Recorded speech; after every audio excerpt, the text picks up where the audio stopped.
Bienvenue sur la платформа virtuelle de la Maison Russe à Брюсселе. Сегодня мы продолжаем цикл лекций, виртуальных экскурсий, который приготовил для нас Русский музей в Санкт-Петербурге, один из крупнейших культурных институтов нашей страны. Nous continuons aujourd'hui le cycle de visites virtuelles, de conférences préparées pour nous par le Musée russe à Saint-Pétersbourg, une des institutions culturelles les plus importantes de notre pays. Mais avant de passer la parole à notre guide d'aujourd'hui, je voudrais vous présenter quelques détails techniques, comme toujours. Но прежде чем передать слово нашему сегодняшнему сопровождающему, экскурсоводу по музею, я хочу, как обычно, сделать несколько технических объявлений. Наша трансляция сегодня ведется на русском языке с синхронным переводом на французский язык. Для того, чтобы выбрать русский язык, вы можете ничего не делать, если слышите меня сейчас по-русски, или кликнуть на иконку с изображением глобуса внизу справа вашего экрана и выбрать русскую звуковую дорожку. Notre rencontre aujourd'hui se donne en russe avec une traduction simultanée en français et je salue nos interprètes aujourd'hui. Merci pour votre travail. Chers collègues, donc pour nous continuer à nous écouter en français, je vous invite, chers spectateurs, de cliquer sur l'icône de globe en bas à droite de votre écran et choisir la piste française. Et теперь я могу перейти. Et maintenant, je peux passer à notre soirée d'aujourd'hui. Nous sommes très contents que le musée virtuel russe donne la possibilité aux spectateurs du monde entier de faire connaissance aux arts russes. Et aujourd'hui, nous avons notre conférence attendue si longtemps qui va être présentée par Madame Gorlova, qui est la chef du travail sur les conférences et sur les excursions du musée russe. Et cette conférence va être consacrée à une période très intéressante, la plus intéressante et la plus connue des arts russes, c'est l'avant-garde russe. Madame Marie, nous sommes très contents que nous avons cette possibilité d'écouter cette conférence aujourd'hui, que nous-mêmes allons écouter avec un grand plaisir. Je vous donne la parole. Bonsoir, je suis très contente de vous voir et aujourd'hui on va continuer de faire notre connaissance avec les arts du musée russe dans lequel nous avons plus de 400 œuvres d'art qui sont répertoriées dans le musée russe. Et aujourd'hui, on va faire la connaissance avec une partie la plus importante des arts russes qui s'appelle l'avant-garde russe. Et aujourd'hui, nous ferons notre promenade virtuelle dans la salle Benoît où nous avons nos arts du XXe siècle. On va faire connaissance aux peintres les plus symboliques présentés dans cette exposition. L'avant-garde russe, c'est un phénomène phénoménal dans l'histoire de la culture du XXe siècle. L'avant-garde russe est sorti très loin en dehors des arts. Il a réuni beaucoup des arts de la première moitié du XXe siècle, la littérature, le cinéma. Il a bien sûr influencé le développement de la vie culturelle de l'Europe et du monde occidental en général. Mais il est très important que l'avant-garde russe était le premier qui a jeté le défi aux arts traditionnels et en même temps en s'inspirant des arts populaires et des expériences des maîtres occidentaux. Et donc, les histoires russes, c'était la France qui l'avait influencé. C'était les nouveaux arts russes français qui apparaissent en France. Paris est devenu le centre de la vie artistique et les arts français avaient passé un long chemin à partir du premier salon des indépendances en 1863. Pendant ce salon a été présenté le travail de Édouard Monet, Olympia. Jusqu'à 1907, ce sont les filles d'Avignon de Pablo Picasso. Les arts russes, ayant incorporé toutes ces traditions, a passé ce chemin très rapidement, c'est-à-dire en 5-8 ans. Et nous avons obtenu les arts qui est devenu les arts définitifs du XXe siècle, c'est les arts abstraits. Et aujourd'hui, on va suivre le chemin des maîtres des arts russes et dont un des grandes réunions apparaît. Cette histoire était venue de France également. C'est les peintres qui commencent à créer des réunions. Nous connaissons déjà une réunion des impressionnistes, ce grand mouvement. Et la même réunion apparaît en Russie, qui s'appelle le Valais de... euh,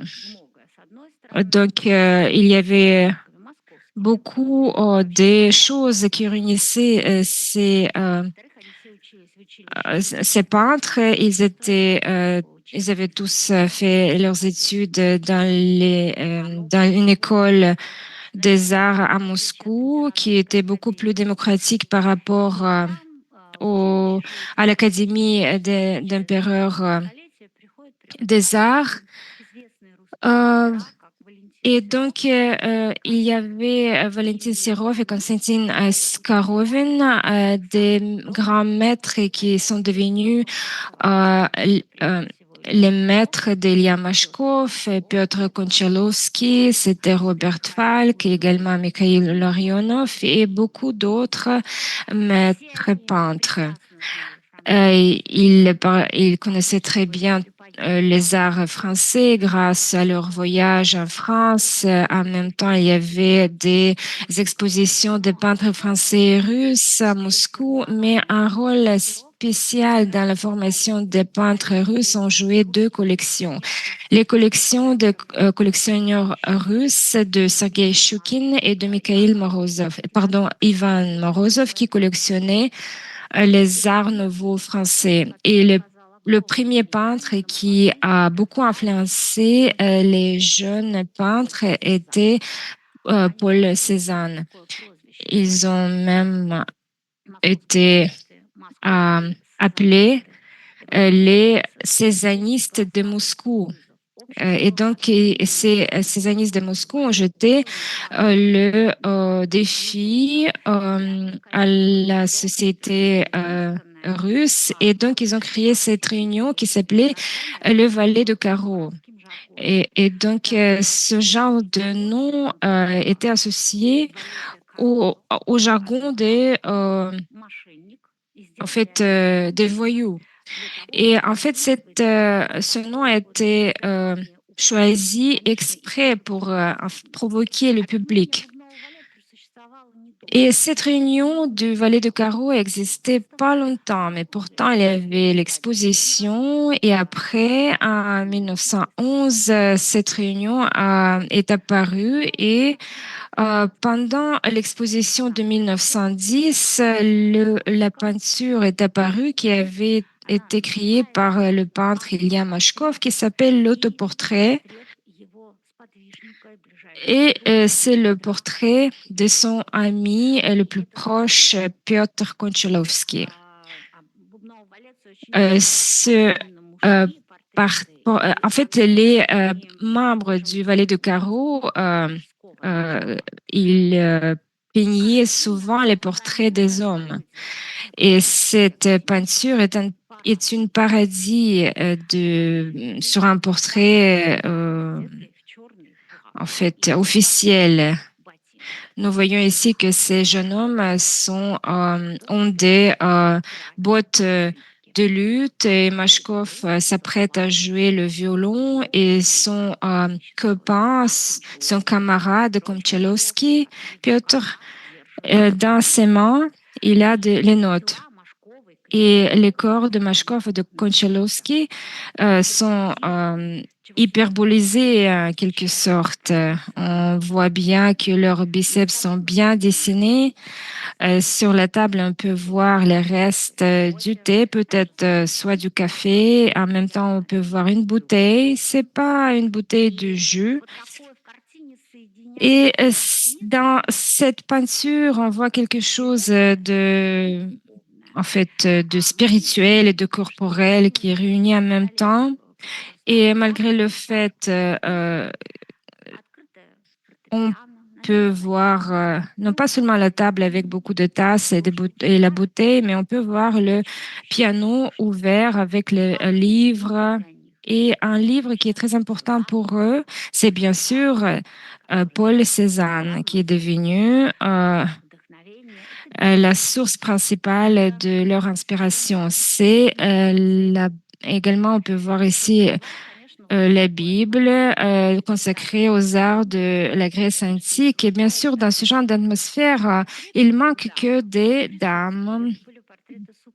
Et on peut voir les portraits de leurs époux. Euh, au fond, on voit deux natures mortes. C'était des portraits de deux femmes, mais finalement, au lieu des têtes de ces dames, on peut retrouver deux natures mortes. Mais c'est les nouveaux arts et on ne peut pas les éviter. C'est l'idée principale de cette peinture. Et pour Mashkov et pour les autres peintres du Vallée de Carreau, c'est le Lubok russe qui est devenu l'inspiration principale pour leur peinture. En même temps, il s'inspirait des arts français. Certains autres cherchaient de l'inspiration en Afrique. Certains autres, comme Paul Gauguin, cherchaient de l'inspiration en Polynésie. Et les peintres russes cherchaient la source de leur inspiration dans les arts populaires. Et Larionov appelé à prendre les arts dans les posters qu'on peut retrouver dans la rue. Et c'est pas par hasard que la nature morte de Ilya Mashkov, la nature morte avec l'ananas qui est exposée. Donc la nature morte est devenue en fait un style principal dans les arts russes au début du XXe siècle. Et bien sûr, pendant longtemps, la nature morte était au deuxième plan, mais Paul Cézanne l'a mis à la première place. Et Vincent Van Gogh, il a continué cette tradition. Et pour Paul Cézanne, Vincent Van Gogh est devenu un point de départ très important. Et les peintres, réfléchissant sur les expériences de Van Gogh et de Cézanne, ils créent leurs propres arts, leurs propres peintures. Et le format qui a été choisi ici par Ilya Mashkov n'est pas accidentel. Donc, on peut trouver ici cet ovale, une forme d'ovale qui nous rappelle euh, les plateaux russes. C'est une forme de art en Russie. Et dans cet ovale, il a mis les fruits et au centre, on peut trouver l'ananas. C'est comme un prince qui est venu de l'étranger visiter notre pays. Autour, il a mis les fruits, qui les a un peu exagérés dans leur taille. Ils sont plus gros. Et ce qu'on peut voir, il a aplati cette forme en, en mettant en contour sombre la forme des fruits. Et euh, c'était Le style qu'on peut retrouver dans toutes les peintures d'Ilya Mashkov, qui a été considéré l'un des meilleurs coloristes de son époque. Et bien sûr, nous avons déjà parlé de Piotr Konchalovsky, qui était le camarade et l'ami d'Ilya Mashkov. Et ses travaux sont bien représentés dans la collection de notre musée et dans les peintures qu'on peut retrouver dans le musée russe. Une grande place occupe son portrait de famille. Au début, c'était des Français, et ensuite Piotr Konchalovsky est parti en Espagne, qui à l'époque était pour les Russes un pays incompris et lointain. Et après avoir vu les peintures des peintres espagnols, il a vécu une autre époque dans son propre création. Il écrivait que moi, je voulais comprendre les arts de la facilitation de la lumière synthétique. Et cette solution, elle a trouvé très bien dans le portrait de sa famille. Ici, on peut retrouver les couleurs noires et blanches. Et en même temps, on peut retrouver le rouge et le vert qui soulignent les couleurs sombres. Et c'est pas par hasard euh, cette peinture chinoise qu'on peut voir au fond, elle accompagne en même temps euh, euh, cette scène de famille. Et dans ce portrait, on peut retrouver ce sentiment d'éternité, de l'éternité. Et les spécialistes disent qu'on peut retrouver ici le début du constructivisme. Et bien sûr, dans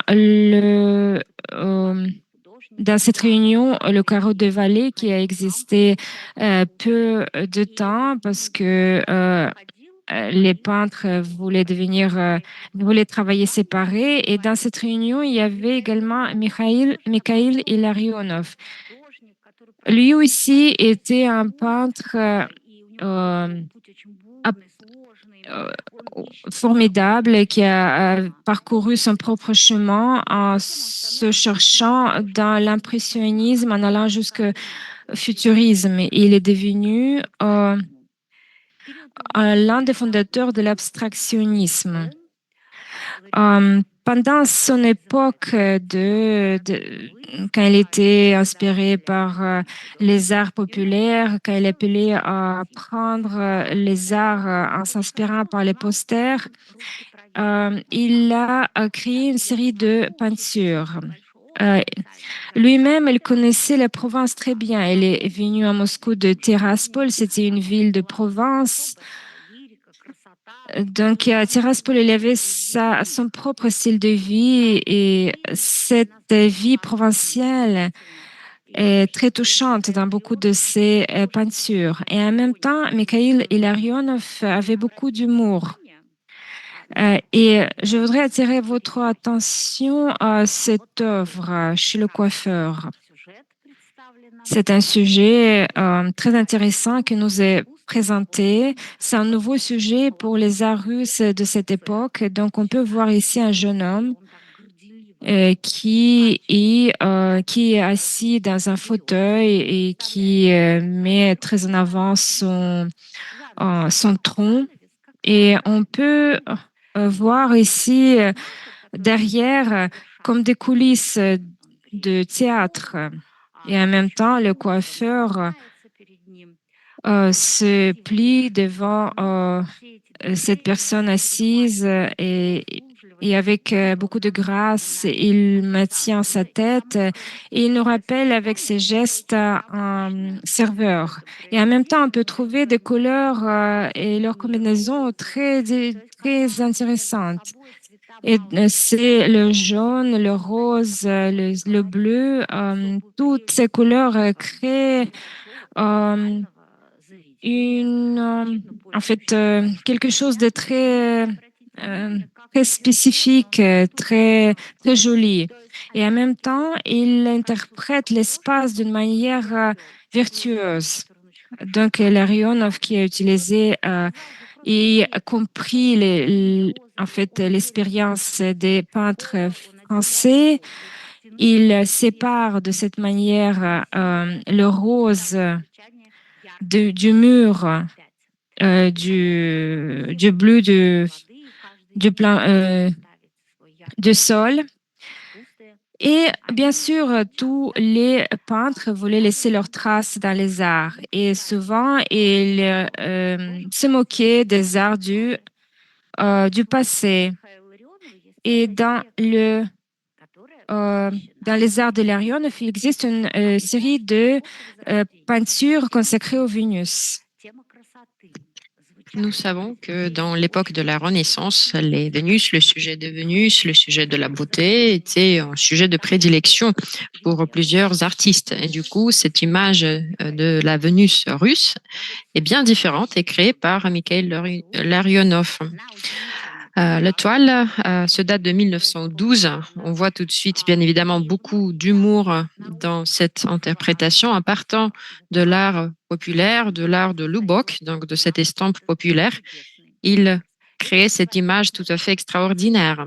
Si nous regardons ce tableau de plus près, bien évidemment, ceux qui connaissent la vie quotidienne russe, surtout à la campagne, ils vont voir tout de suite que l'action se passe, donc le sujet est situé à la campagne. Donc, si vous regardez par exemple notre Vénus, sa tête est posée sur les oreillers blancs. Elle-même, elle est très jolie. Elle a des jolies tresses avec des rubans rouges. Elle est présentée de manière solennelle, on peut dire. Elle est allongée donc sur un lit. Et un autre personnage qui accompagne les femmes, Vénus, dans plusieurs œuvres de l'époque de la Renaissance, c'est un petit ange. Donc ici, il dévoile le corps de Vénus. En fait, il déboulonne en quelque sorte les idéaux anciens de leur piédestal, donc les idéaux qui n'intéressent plus les jeunes artistes. En plus, il y a une inscription Vénus. C'est un trait caractéristique du Lubok russe. Mais ici, Larionov, de manière très ostentatoire, l'écrit de manière qui n'est pas tout à fait juste. Donc, il le fait en 2 lignes. Et nous voyons aussi un petit arbuste en fleurs comme symbole du printemps, de la beauté. Et il y a aussi une petite table avec un vase, avec une rose, la rose qui est également le symbole de l'amour. Le corps de Vénus est peint d'une touche très rapide. Nous voyons également que la forme est plate, ce qui est fait grâce à ce contour noir. Mais on peut voir qu'effectivement, ça nous fait écho à l'œuvre de Giorgioni, donc des courbes envoûtantes du corps féminin sont quand même mises en valeur. Et puis, il y a aussi une colombe qui apporte une lettre, apparemment une bonne nouvelle. Donc, tout le tableau est très ensoleillé avec la couleur de l'ocre, les couleurs jaunes et qui crée du coup une humeur très joyeuse. Mikhail Larionov, pendant ses années des études dans l'Académie des Beaux-Arts, fait connaissance avec une jeune fille qui fait ses études au département de la sculpture et qui s'appelle Natalia Goncharova. Ce nom est très connu dans le monde entier. Natalia Goncharova est souvent considérée comme la mère de l'avant-garde russe. Et effectivement, sa vie, jusqu'à 1914, a été liée à la Russie. Elle était à l'origine de l'avant-garde russe. Elle s'est tournée également à l'art de Lubok. Elle a été parmi les fondateurs du mouvement néo-primitivisme. En 1914, à l'invitation de Sergei Diaghilev, Natalia part en France. Là, elle participe aux décorations d'une saison d'Aguilev, donc le Coq d'or, en 1915, et elle est rejointe par Mikhail Larionov.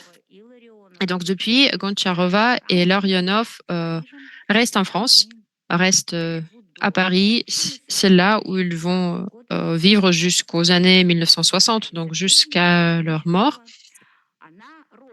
Donc, Natalia Goncharova est effectivement descendante de Natalia Goncharova, épouse d'Alexandre Pouchkine. Et en fait, elle a été nommée en son honneur. Elle fait ses études, comme je l'ai dit, au département de la sculpture. Larionov tombe amoureux d'elle et il décèle en elle un don d'artiste. Et c'est lui, en fait, qui découvre le nom de Goncharova au monde. Il réussit à la convaincre de laisser le département de la sculpture et donc ça donnait à la peinture. Très souvent, Goncharova et Larionov se rendent à Tiraspol et assez souvent, Natalia se rend à l'usine de lin qui appartenait à sa famille, donc à la campagne. Et du coup, ce thème paysan qui se fait déjà entendre au 19e siècle, au début du 19e siècle et traverse tout le siècle, ces sujets, ce genre de la vie paysanne devient parmi les plus importantes dans l'œuvre de Goncharova. Et d'ailleurs, c'est aussi vrai pour Kazimir Malevich, comme nous allons le voir un peu plus tard. Blanchiment d'une toile parmi les œuvres de Natalia Goncharova. Elle connaissait très bien la vie quotidienne des paysannes. Donc, ce tableau a été créé en 1908. Nous voyons bien que les images des paysannes sont très particulières. Ici, ce qui attire l'œil, c'est vraiment la précision du détail. Le blanchiment des toiles, c'était surtout le boulot exécuté par les femmes. Donc, il s'agit de travailler des toiles de lin qu'on a enroulées sous le soleil, ce qui lui donnait sa couleur blanche. Donc, en été, on les séchait au soleil après les avoir lavés. C'était ça la procédure du blanchiment. Et donc, on voit ces images des paysannes avec de grosses mains, avec des pieds, presque des pieds masculins. Et en fait, c'est une poésie très particulière. Ce sont des traits poétiques, mais spécifiques, captés par Goncharova.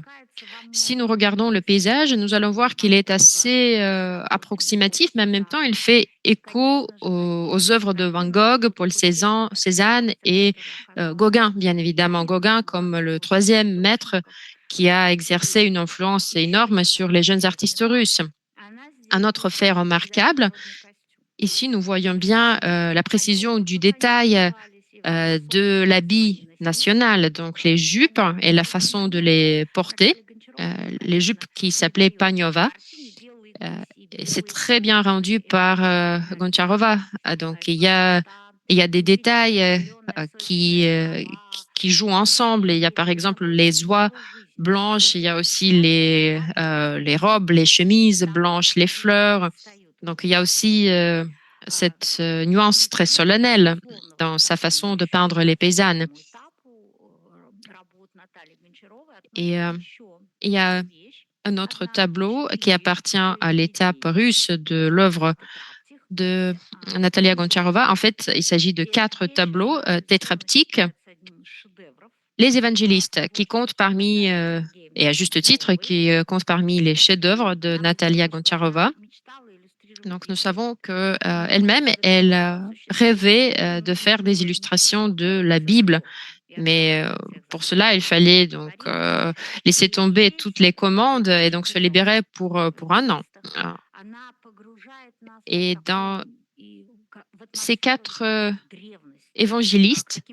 Elle se plonge dans le passé, dans les fondements du christianisme, donc les tableaux très monumentaux qui semblent surgir de l'obscurité, comme si les tableaux eux-mêmes se dataient de plusieurs milliers d'années et qui font écho aux quatre évangélistes de Dürer, comme si ces quatre images sont restées immaculées et n'ont aucune influence de la civilisation.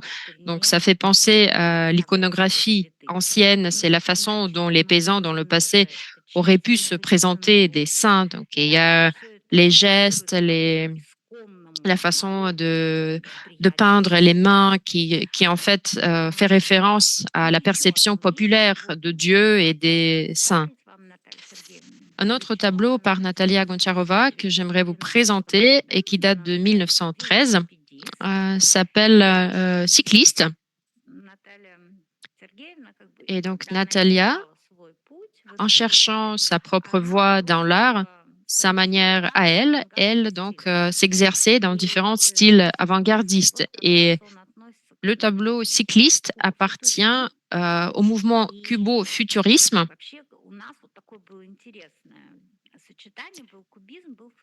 Donc, il y a eu le cubisme et il y a eu le futurisme en Italie, tandis qu'en Russie, les deux mouvements se sont mariés d'un seul mouvement cubo-futurisme. Le personnage principal du tableau, la force principale, je dirais, du tableau, c'est la vitesse. La vitesse a été chantée, on peut dire, par Filippo Marinetti, l'idéologue du futurisme, qui cherchait donc à montrer la vitesse comme le symbole de la nouvelle civilisation. Mais en fait, ce tableau est plutôt une exception dans l'œuvre de Natalia. Mais effectivement, la vitesse, c'était le défi que plusieurs peintres se sont lancés, comment rendre l'impression de la vitesse sur le tableau. Donc ce cycliste, il roule dans la rue, il tourne les pédales et donc on voit défiler les images de la rue le long de son trajet. Il y a des vitrines.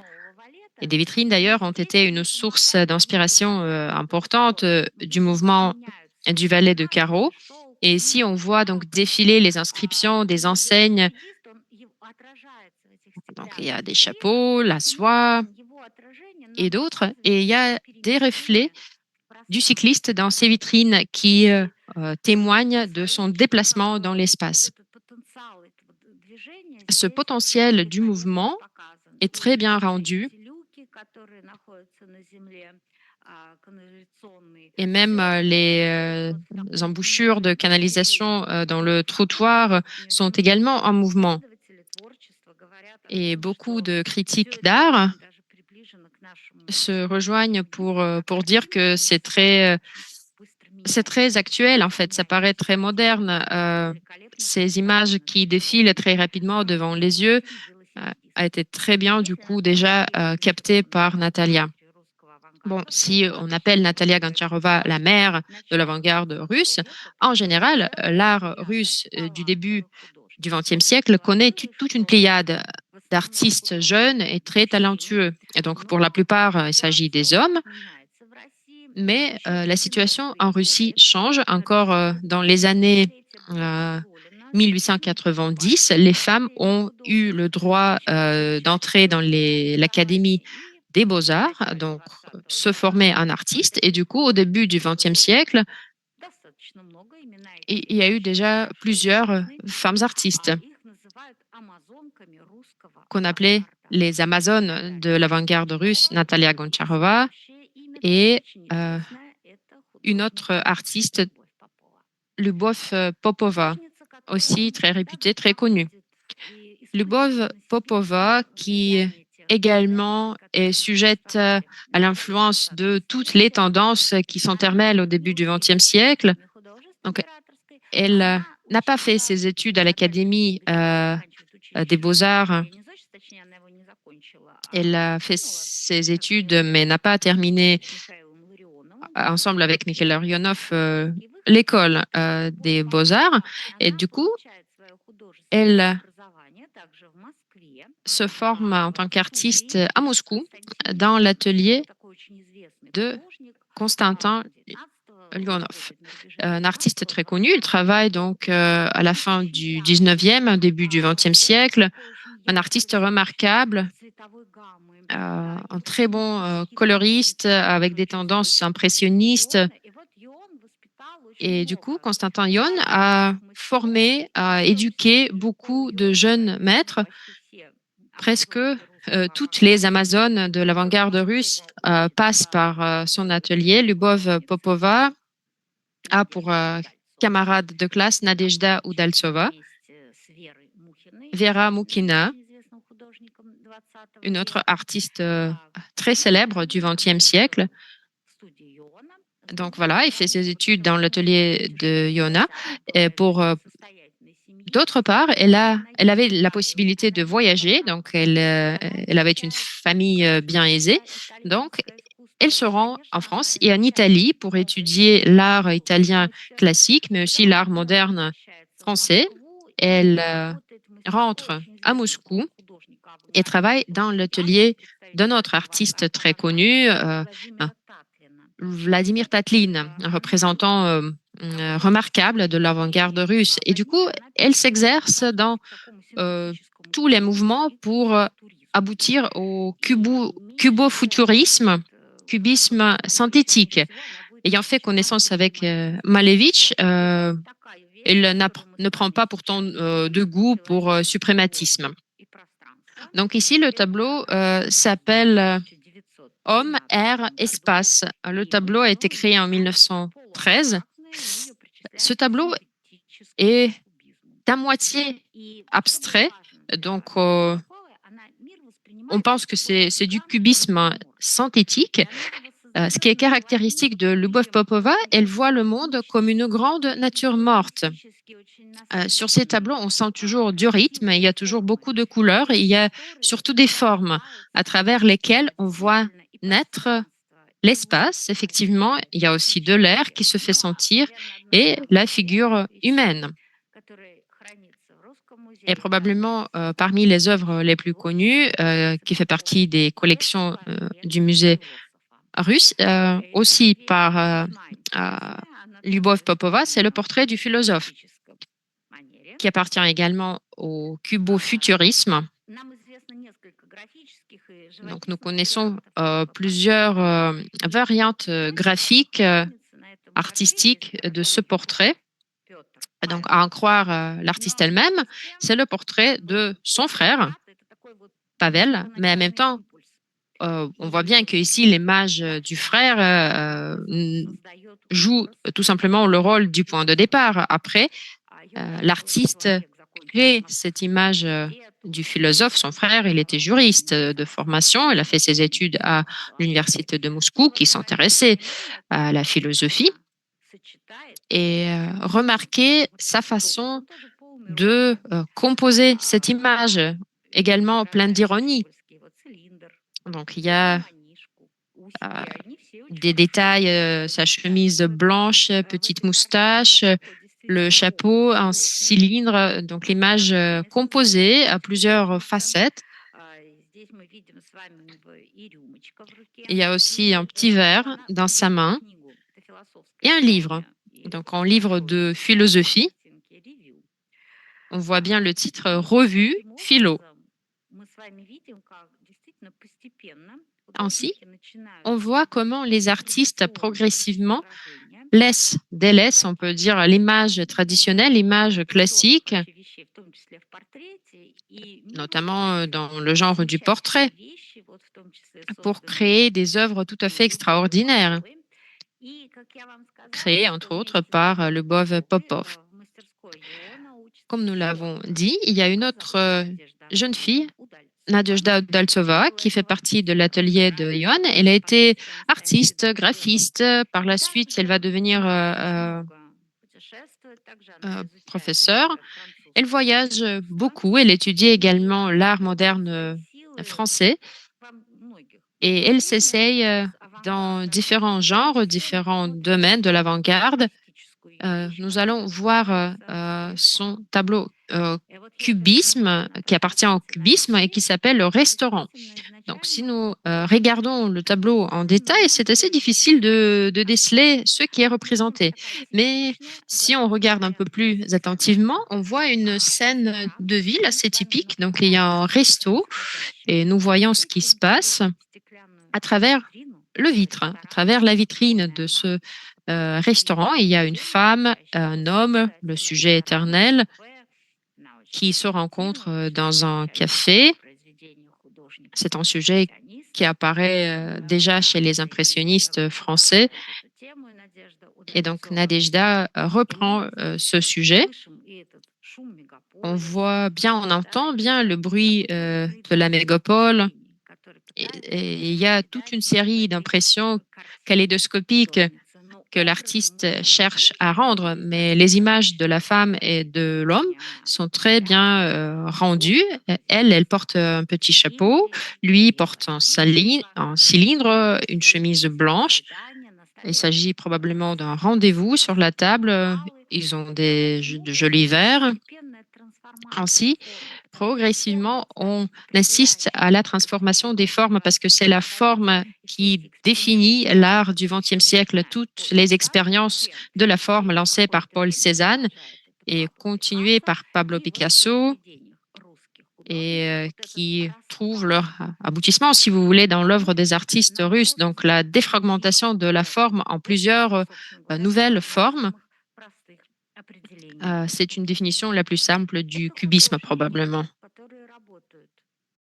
И это художники московские, как я Et ce сказала. sont les peintres russes, comme je viens de le dire. Et bien sûr, dès qu'on commence à parler de l'avant-garde russe, le nom qui est très connu au monde entier, c'est le nom de Vassili Kandinsky.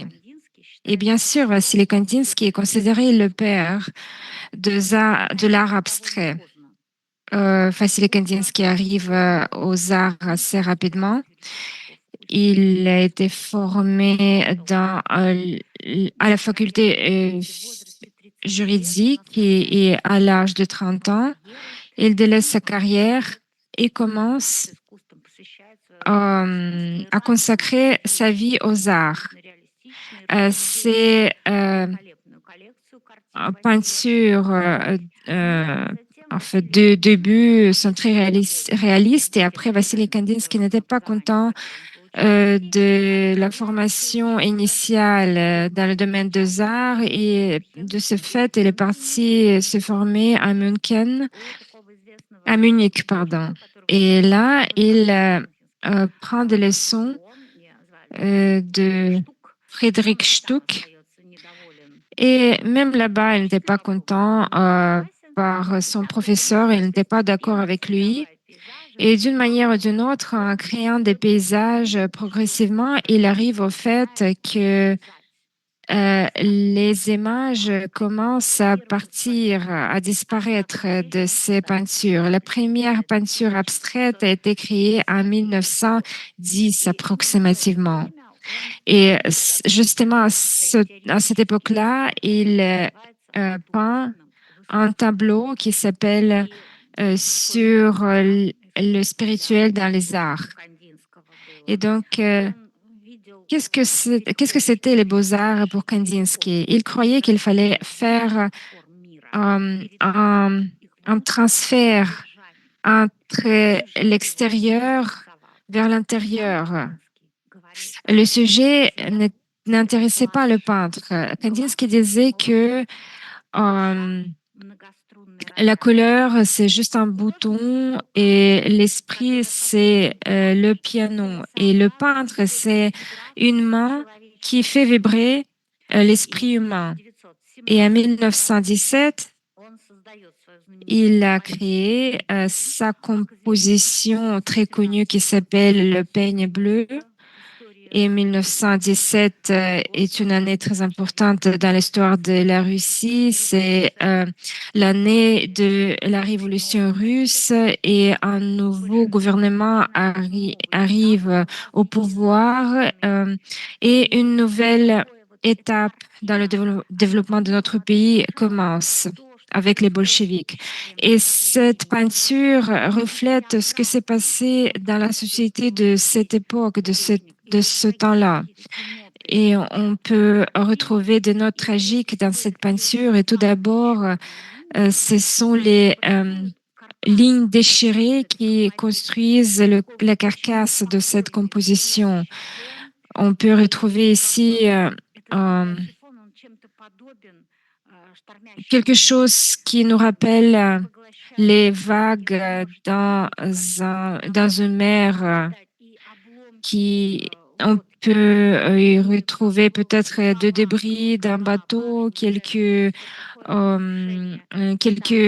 églises, une destruction d'un monde ancien.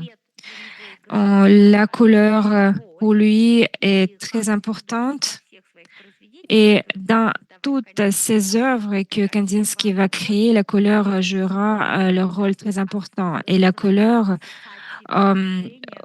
va déclencher des associations chez la personne qui va regarder cette toile. Ici, on peut retrouver le bleu, la couleur du ciel, de la mer, de l'infini.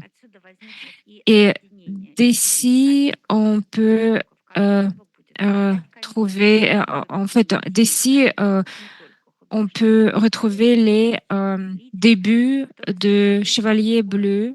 C'est une autre réunion des peintres qui vont créer un autre mouvement dans les arts. Kandinsky croyait que la musique est l'un des arts les plus harmonieux, dont on peut trouver une certaine musique dans ses compositions qu'on peut retrouver dans ses œuvres. Et même les personnes qui sont très loin des arts pourraient toujours retrouver le nom d'une autre personne qui est bien connue dans le monde entier, c'est Kazimir Malevich, qui est très bien représenté dans notre musée. Et tout d'abord, bien sûr, dès qu'on dit Kazimir Malevich, on s'imagine la toile la plus connue du XXe siècle, c'est le carré noir de Malevich.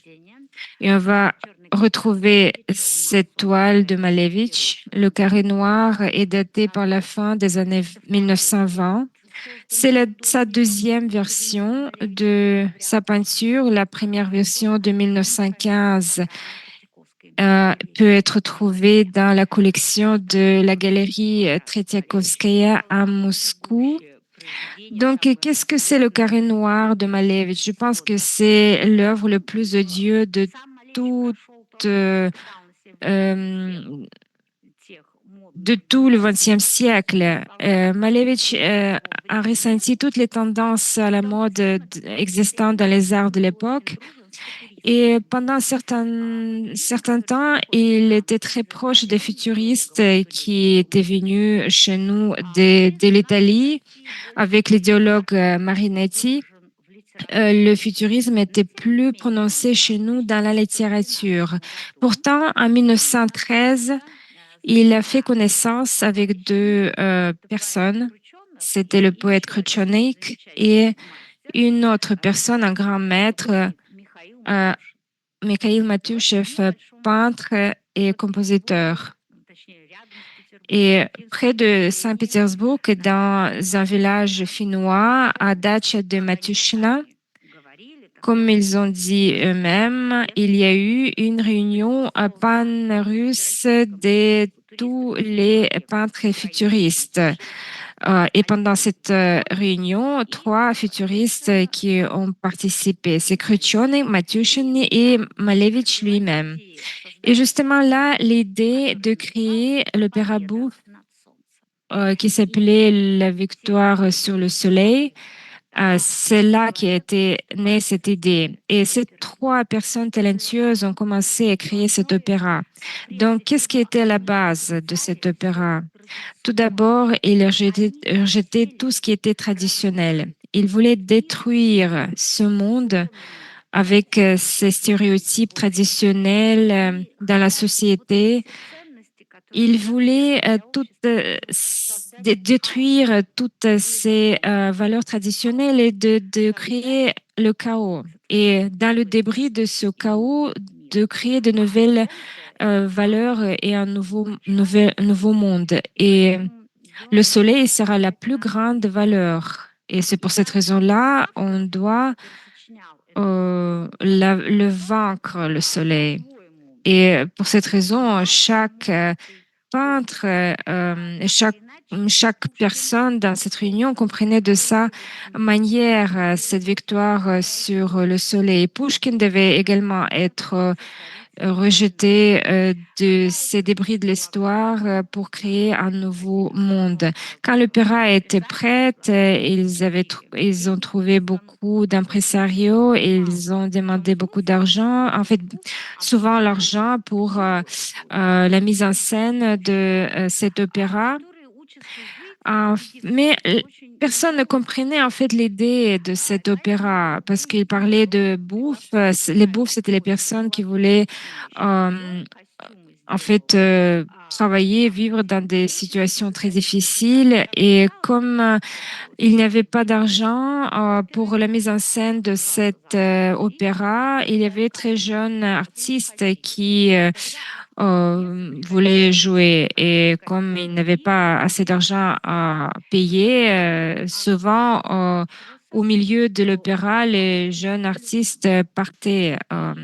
Et c'était les trois peintres qui commençaient à continuer, en fait, qui continuaient à jouer.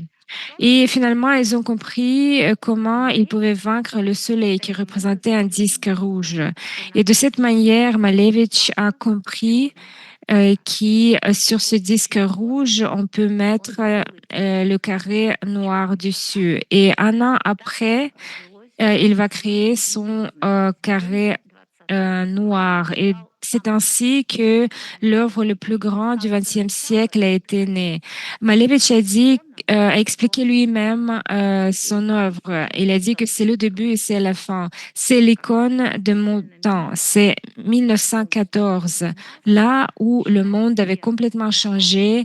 La Première Guerre mondiale a commencé et le retour vers le passé n'aura jamais lieu.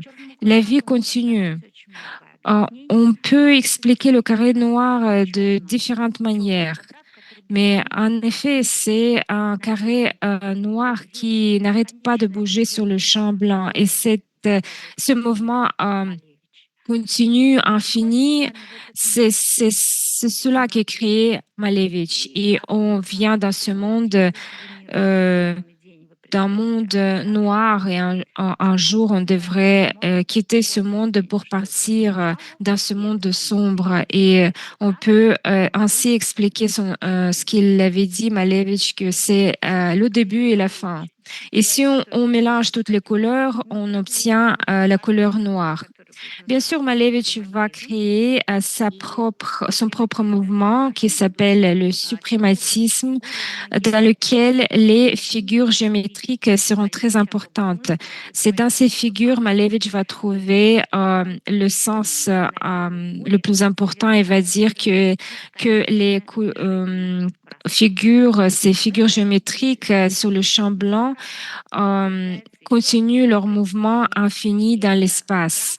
Après le carré noir, une autre œuvre a été créée, c'est le carré rouge qui est daté de 1915. Et Malevich lui-même a nommé ce travail de ainsi. Il est sur le verso de cette peinture, on peut lire une paysanne en deux dimensions.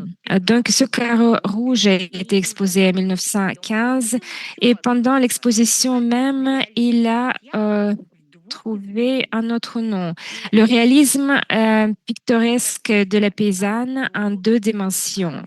C'était le deuxième nom.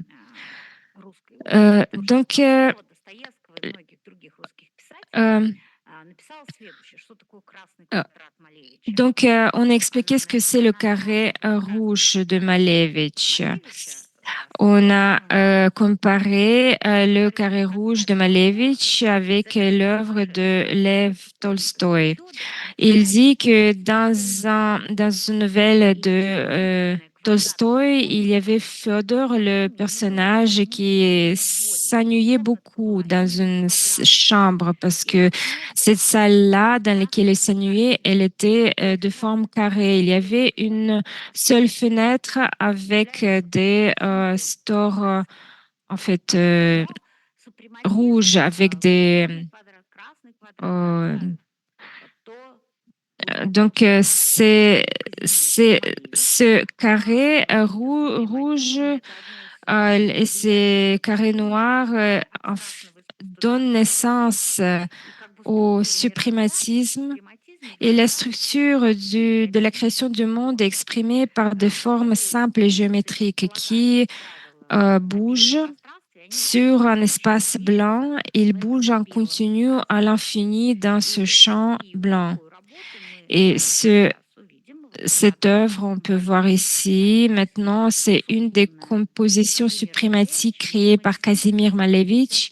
Et on peut vraiment voir ces figures géométriques simples, un triangle, un cercle, un rectangle qui bouge dans cet espace en créant un mouvement spécifique à eux. On va voir une autre œuvre de Kazimir Malevich. En général, le suprématisme, c'est euh, un stade suprême des arts, comme disait Malevich. Un autre peintre, le camarade de Kazimir Malevich, et c'était Vladimir Tatlin, qui était l'un des leaders de l'avant-garde russe.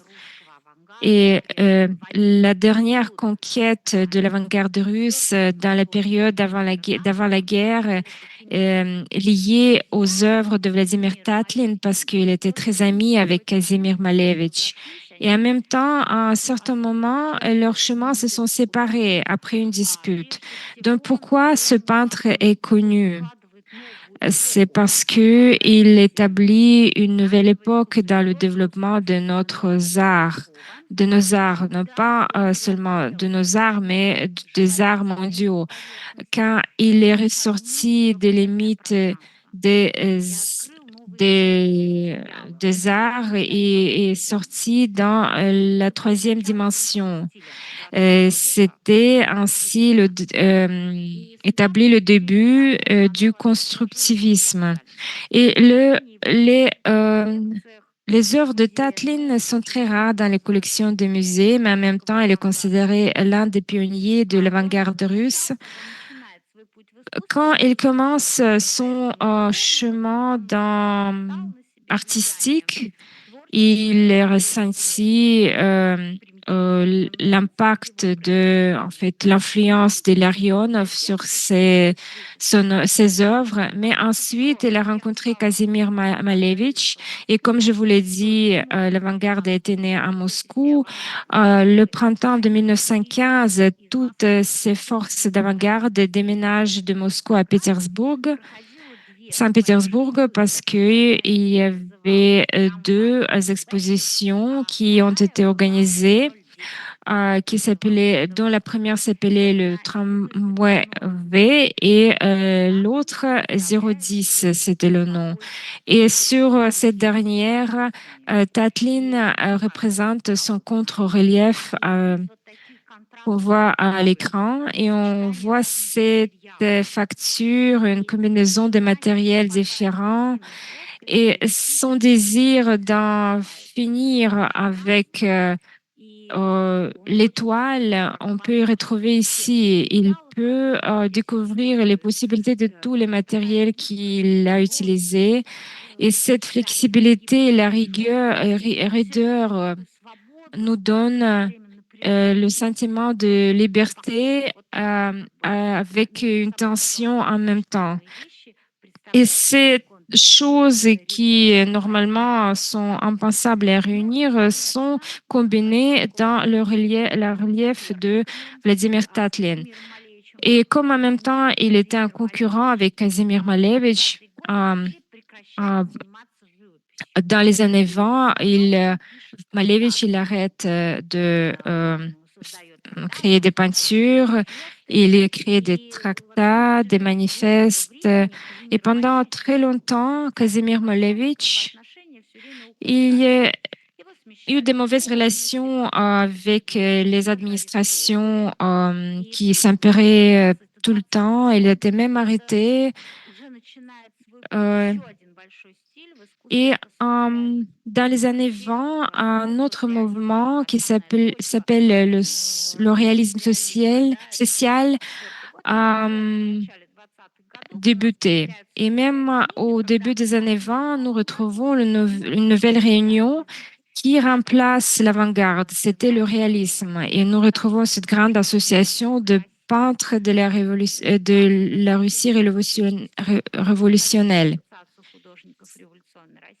Et leur objectif principal, c'était de démontrer la vie et la vie quotidienne de ce nouveau pays, de ces nouveaux citoyens, des travailleurs, des paysans, donc les acquis de la révolution. Et bien évidemment, Kazimir Malevich avait très peu de choses en commun avec ce genre de mouvement. Et donc, dans les années 1920, dans l'une des lettres de Malevich, il écrit que je pense à revenir à la peinture pour peindre des tableaux symboliques. Je veux créer une image qui serait efficace. Et donc, à partir de 1929, il crée une nouvelle série de toiles dont les personnages sont des paysans. Et le tableau La tête de paysan en fait partie. En regardant ce toile, ce nouveau paysan de Malevich, on ne peut pas le définir comme heureux ou paisible. On voit bien qu'il a un sort assez triste, comme le sort de beaucoup d'habitants de la campagne russe à cette époque-là. Donc sur le fond, on voit des maisons de la campagne avec des oiseaux qui planent au-dessus, mais il y a ce sentiment de la tristesse qui domine le tableau. En plus, Malevich semble de priver son personnage de la voix en couvrant sa bouche de la barbe.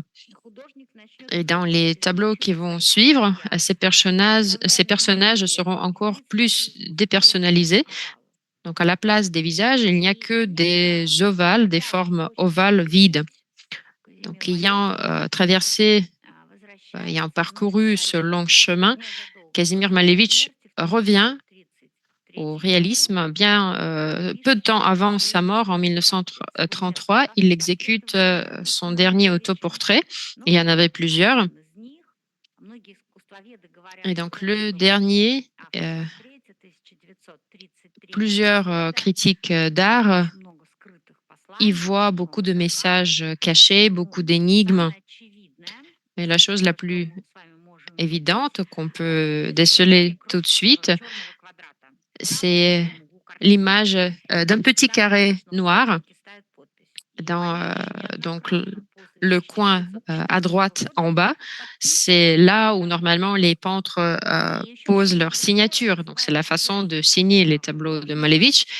Et aussi le geste de l'artiste représenté sur le tableau suscite beaucoup de discussions. Et donc il y a des critiques qui pensent que en fait Malevich tient un carré noir invisible dans sa main droite, en exprimant l'espoir que tôt ou tard, son œuvre sera acceptée et sera comprise par les générations futures. Et donc, dans ce sens, effectivement, ayant parcouru ce chemin artistique difficile, Malevich a été bien évidemment très apprécié par les générations futures.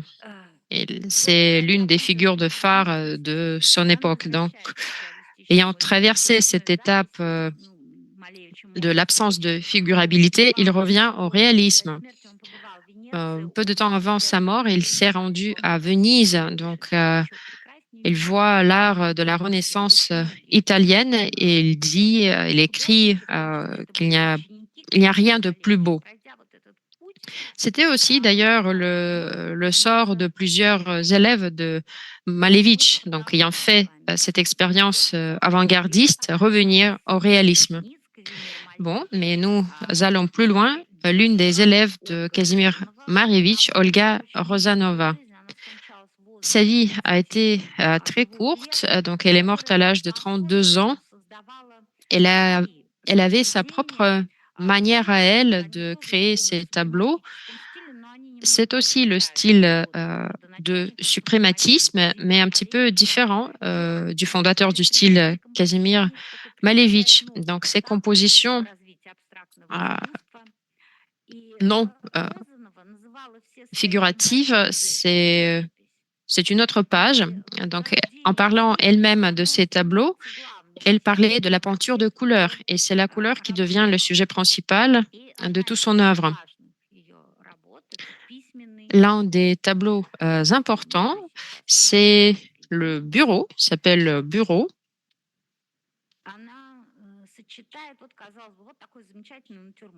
Voilà, une nature morte tout à fait remarquable. Bureau, on voit plusieurs objets réunis par le seul sujet.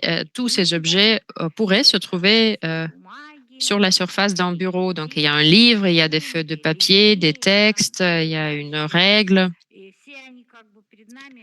Tous ces objets donc, jouent, représentent, interprètent en quelque sorte ce thème de bureau.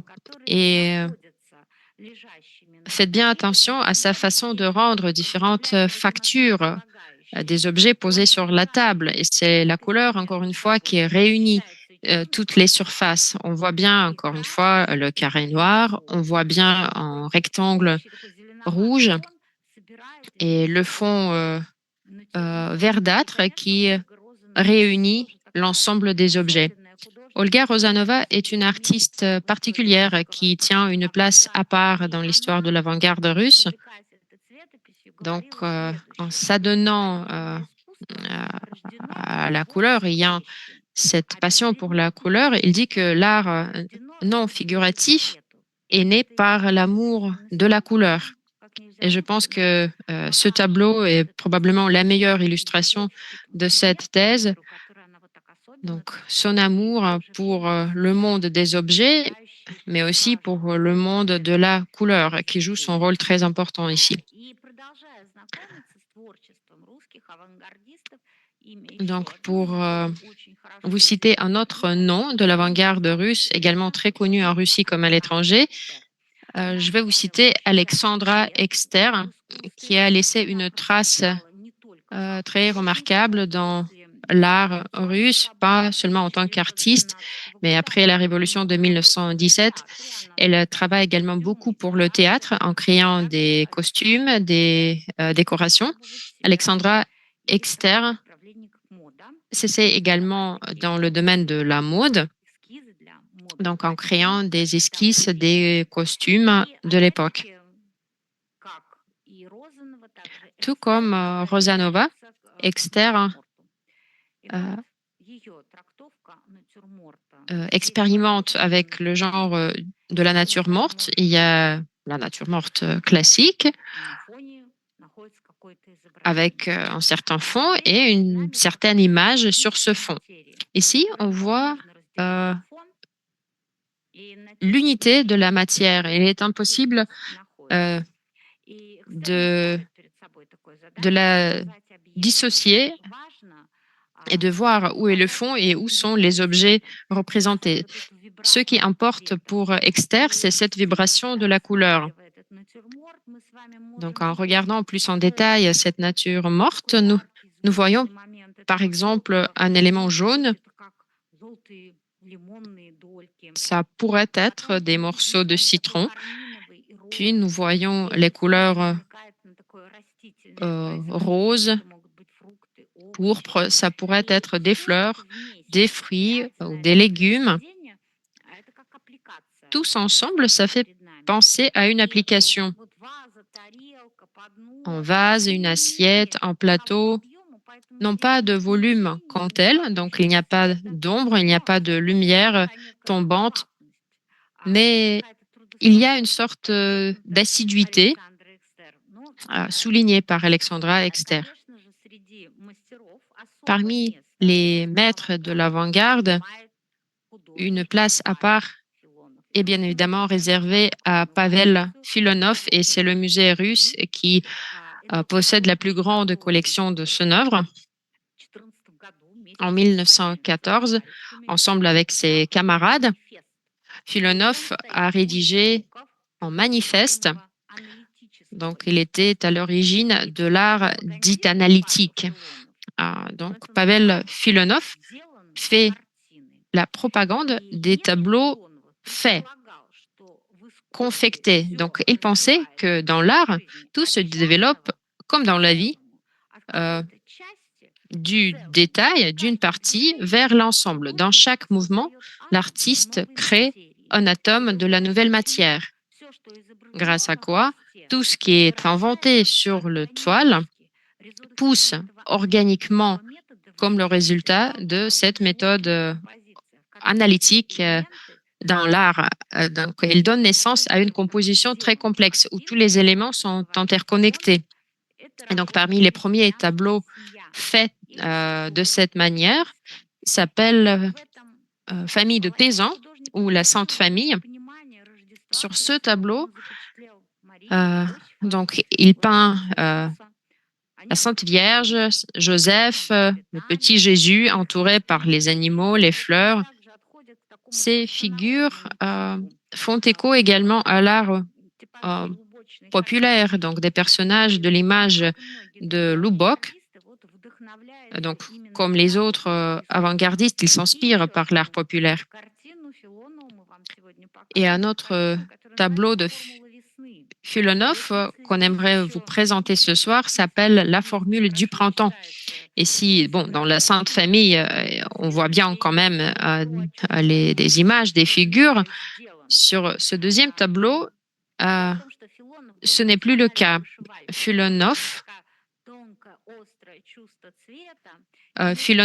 était en fait un brodeur professionnel et cette formule du printemps fait penser à la mosaïque, comme si des petits morceaux de la mosaïque étaient éparpillés sur le tableau. Et au premier abord, ça paraît un peu chaotique, mais si on passe plus de temps à regarder ce tableau, on trouvera des plantes, des animaux, différents objets. Ça fait penser à un enfant qui regarde dans le kaléidoscope et qui voit apparaître de jolis ornements, des fleurs à partir des morceaux chaotiques au début. Donc, il y a le vert de l'herbe jaune, il y a des éléments rouges, jaunes, et il y a aussi beaucoup d'espace bleu comme du ciel. Et encore une fois, le vert des jeunes arbres, des lignes bleues qui traversent tout le tableau comme des ruisseaux du printemps. Et le titre même, la formule du printemps, définit aussi le rapport de l'artiste à l'égard de l'art. Donc, selon lui, l'artiste doit étudier les lois selon lesquelles tous les processus de la vie et de l'art se déroulent. En parlant de l'art de l'avant-garde russe, on ne peut ne pas mentionner un autre artiste qui se tient un peu à part, mais qui est très connu en Russie comme en France. Et d'ailleurs, il a passé une partie de sa vie en France. Je parle de Marc Chagall. C'est un artiste qui a créé son propre style dans la peinture. Elle exécutait des fresques, des vitraux, des décorations, des illustrations pour les livres. Le trait caractéristique de son œuvre, c'est l'identité nationale. Elle est née dans une toute petite ville, Vitebsk. C'était l'endroit où il y avait beaucoup de juifs. Et à travers ces tableaux, cet amour pour sa petite patrie jaillit à tout moment. Donc, à plusieurs reprises, il dépeint sa ville natale, sa ville préférée de Vitebsk. Donc, le peintre qui est né dans la famille juive devait bien évidemment suivre le sort de son père qui était commerçant et qui rêvait que Moïse, c'était le vrai nom de Marc Chagall, qu'il poursuive l'affaire, l'œuvre de son père et qu'il devienne comptable. Mais Marc s'adonne à la peinture. Peintre, c'était comme un juron pour une famille juive, mais bon, grâce à des disputes et des pleurs, il a combattu pour obtenir ce droit de devenir peintre. Il se rend à Saint-Pétersbourg où il apprend et fait ses études auprès de Léon Bakst, qui était d'ailleurs le seul à voir son talent, parce que tous les autres artistes disaient que ce jeune homme ne comprenait pas de quoi il s'agissait, il ne pouvait pas percevoir, tandis que Léon Bakst y voyait beaucoup de talent, mais très particulier. Donc, en suivant, en accompagnant son maître, il se rend à Paris jusqu'à 1914. C'est là où il prend ce pseudonyme, Marc Chagall. C'est là où il forme son style. Donc, ayant arrivé à Paris comme un jeune homme timide, il revient comme Marc Chagall, déjà beaucoup plus sûr, avec beaucoup plus de confiance en lui-même. C'est à Paris qu'il a connu Bella, qui deviendra son épouse. Et c'est Bella, l'amour de sa vie, qui devient le personnage principal de son œuvre. Près de 2000 toiles, d'une manière ou d'une autre, sont liées à Bella. Et malgré le fait que Marc Chagall avait des origines juives, il aimait beaucoup des proverbes russes. Donc, par exemple, sur ce tableau Promenade est basé sur un proverbe russe. Vaut mieux avoir une mésange dans la main,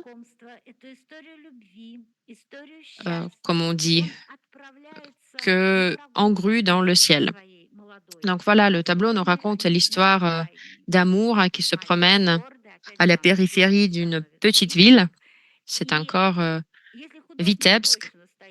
Et si le peintre lui-même est bien ancré sur le sol, sa bien-aimée vole dans le ciel, mais il la tient fermement par sa main en tenant cette cigogne dans sa main. Et il y a ce sentiment de la joie avec les petits buissons en fleurs, les maisonnettes sur le fond. Ça donne ce sentiment de bonheur pur. Plusieurs tableaux ont été dédiés à ce sujet, et donc ce tableau fait partie de ce triptyque.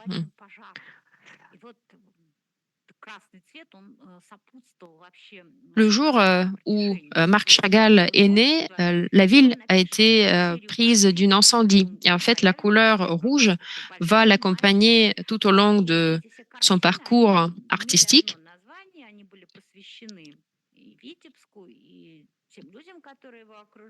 Beaucoup de tableaux ont été consacrés à son entourage. En 1914-1915, il présente les tableaux juifs rouges, juifs verts, juifs au violon. Donc, ici, nous voyons l'un de ces juifs, une œuvre dramatique de ce cycle, et aussi le choix des couleurs joue un rôle très important. Le personnage de ce vieillard juif a un caractère presque épique. Donc, elle est assise au milieu de la rue, dominée par le rouge, qui fait donc écho aussi à Rembrandt avec son vieillard rouge.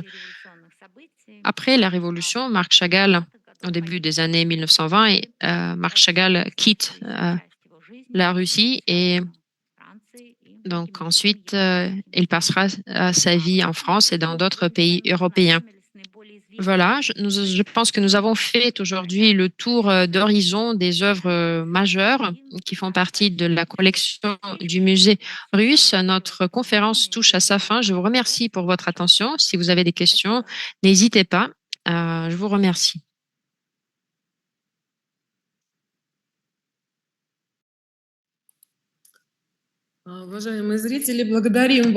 Chers amis, chers spectateurs, merci beaucoup pour avoir été avec nous. Merci beaucoup, Maria, pour cette rencontre très intéressante, pour cette conférence formidable. On veut toujours vous écouter et pour cette raison, on espère qu'on va se rencontrer encore une fois. Je pense que ça sera le mois d'octobre, donc je vous invite tous à nous rejoindre en octobre pour écouter notre formidable Valentina Alexandrovna et ainsi s'achève notre conférence et on vous attend toujours nombreux pour nos webinaires. Merci beaucoup. Au revoir.